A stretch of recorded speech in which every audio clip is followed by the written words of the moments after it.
Hey guys, it's Kelsey. I'm back with another scrapbooking process video. Today I have a challenge by Scrapbook Your Joy to be inspired by decor. So they posted this photo we were supposed to use as our inspiration.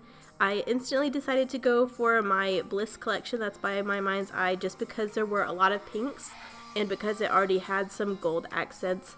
By looking at that photo, I'm definitely aware I want to bring in lots of pinks, but it was really important to me to bring in that blue accent that was that one blanket across the bed. I really thought that one bold color really brought that photo, brought your eye to the photo and helped guide across the page. So I really wanted to pull that into my page. So that's where I'm starting. I just grabbed the closest color blue I could find in my cardstock, and I'm going to mat this whole page on that paper as well as use that a few other places. I'm sorry I've been a little MIA this week. I had a cold hit me really hard, so this page was done last week, but I couldn't do the voiceover up until now, so sorry my voice is still a little funky. I'm just going through and trying to find some layers. I have that scrap of that floral I want to use, and I'm just looking for a few other pinks I want to layer up.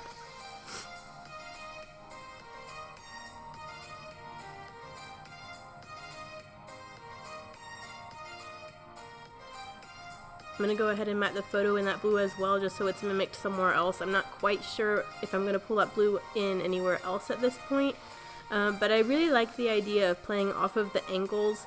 The way that blue blanket in that inspiration photo was angled across the bed, I really thought it would be cool to kind of bring in that blue doing different angles, so I'll do that later on, but right now I'm just trying to get some layers up behind that photo. I'm bringing in a doily, really think that helps with the feminine side of all of those layers and the floral bedding and everything that was in that photo.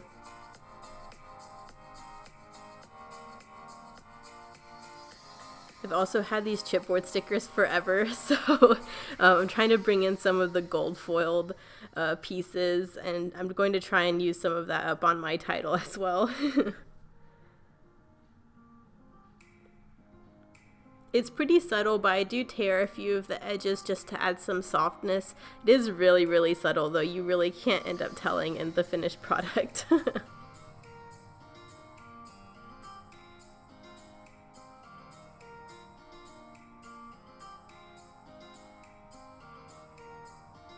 decided I just needed one more pink and white pattern paper to break up these colors a little bit. This one just had a little bit more white, so it added some definition between the layers a little better.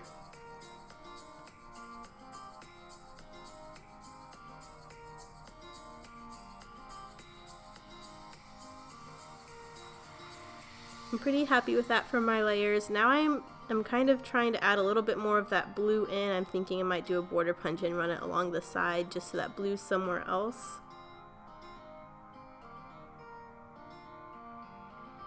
Those scallops also add a softness, and it kind of mimics that doily as well.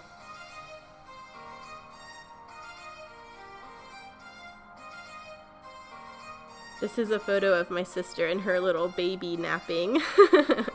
She fell asleep with him on top of her while Dad was there watching them, and so he took this picture of the both of them. I just think they look so, so cute.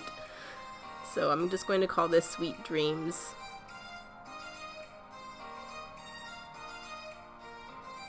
You'll see that that thicker set also has some stars on it, so I'm going to bring those chipboard gold foiled stars in later on. But for right now I'm just finishing the title with the sweet. And I'm really trying to use up some of those elements on that chipboard embellishment pack because those have been in my stash for a while. So I'm glad I got the word dreams used up. I used that little label, and I'm also getting this frame used up, so I'm really happy about that.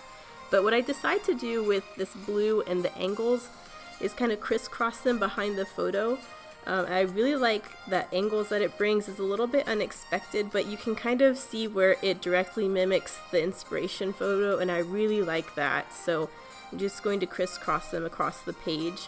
After I do these first three, I'm really happy with just having those three, but then I was looking at it and it suspiciously strongly mimics a previous page I did, that orange one with the foxes with Bennett, and this page goes pretty closely in that album.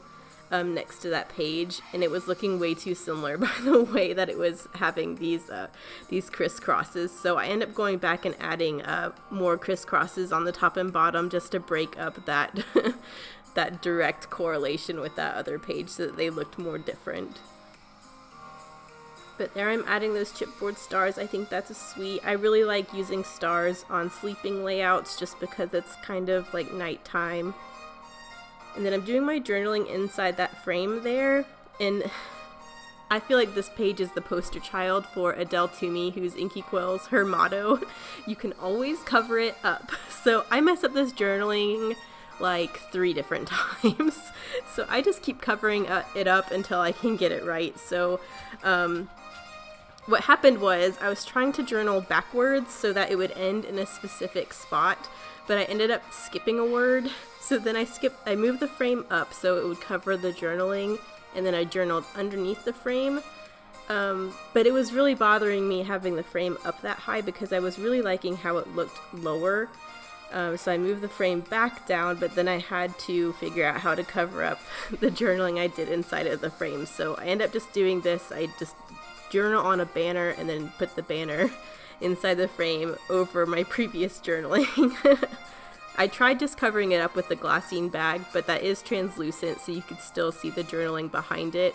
But I like how it looks once I add this banner. It just took a little finagling so I could cover up my mistakes. And then I wasn't planning on doing this at first, but I have these gold nuvo drops, and the chandelier in the inspiration photo is sort of this soft matte gold. And so I decided I would go over the gold foiled polka dots, just a few of them every here or there, and sprinkle in these nuvo drops on top of the dots that were already there. And it adds a really cool texture. It's kind of subtle, but you can really see it in the finished layout in the close-ups. But I really like how it looks sprinkling in those matte gold dots amongst all the other gold foiled dots. So I thought that was a cool touch, and I just did a little cluster of them inside that frame with the journaling. But here I'm going back and adding those 2 other strips just to make this page look different than the one that it's going pretty close to in the album.